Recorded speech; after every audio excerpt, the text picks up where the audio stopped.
Hey everybody, happy St. Patty's Day. I'm doing something a little bit different here.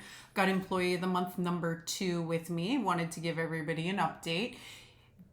So far, he seems to be doing well. We haven't gotten the actual call from the doctor yet, so I'm still kind of babying him, but we're almost back to normal. Woohoo! But that's not why I'm coming on and doing this video. It is actually also my brokerversary. What is that?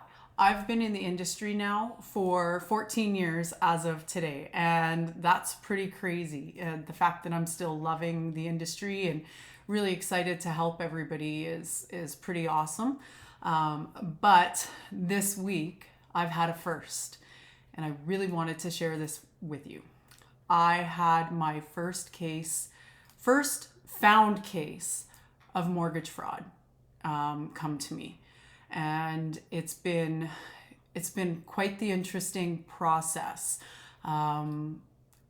It came in the form of altered documents. So documents came in that were not legit. They were fraudulently made for employment, and they were pretty good until you looked closely and until we called the letter of employment to confirm the employment, which is done on almost every deal. So why am I telling you this? Fraud is rampant in our industry, unfortunately, and it can be fraud for shelter, which is where you're just trying to get a house to purchase so that you can live in because the mortgage is going to be less than rent.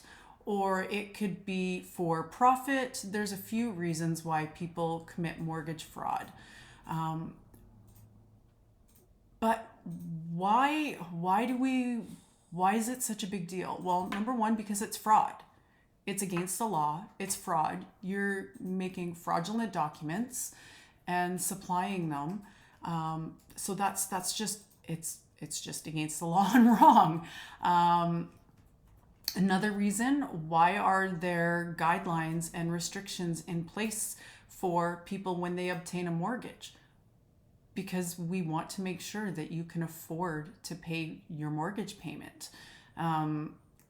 That unfortunately, if you're saying that your income is one thing, but it's a lot higher than, or pardon me, a lot lower than what it actually is, what happens when you can't make those mortgage payments? Well, then you end up defaulting on your mortgage and you can go into foreclosure.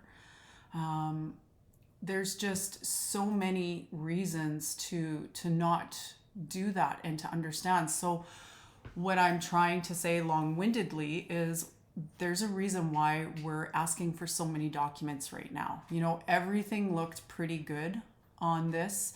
And then when we did the phone call and we double checked a couple of documents, we could see a couple of things were off. I'm not going to give specifics because I'm not going to help the people who are doing fraud do it better, but it's unfortunate. What are some of the side effects for me personally? Had I funded this mortgage with a lender, I could have gotten in trouble if the lender realized and thought that I was involved. I could have been cut off from that lender, meaning I wouldn't be able to send my clients to that lender anymore. There's a lot of different things that come into mind. So I guess what I'm just trying to say is just, when you're being asked for documents, please know that we're not doing it because we love reviewing documents or because we want to be a pain in the butt for you. We're truly just doing it because we have to prove to the lender who you are and that you're employed where you say you are, and that you're able to make those mortgage payments. And with the stress test rate that we have to qualify you at so much higher, it is harder to meet those qualifications right now.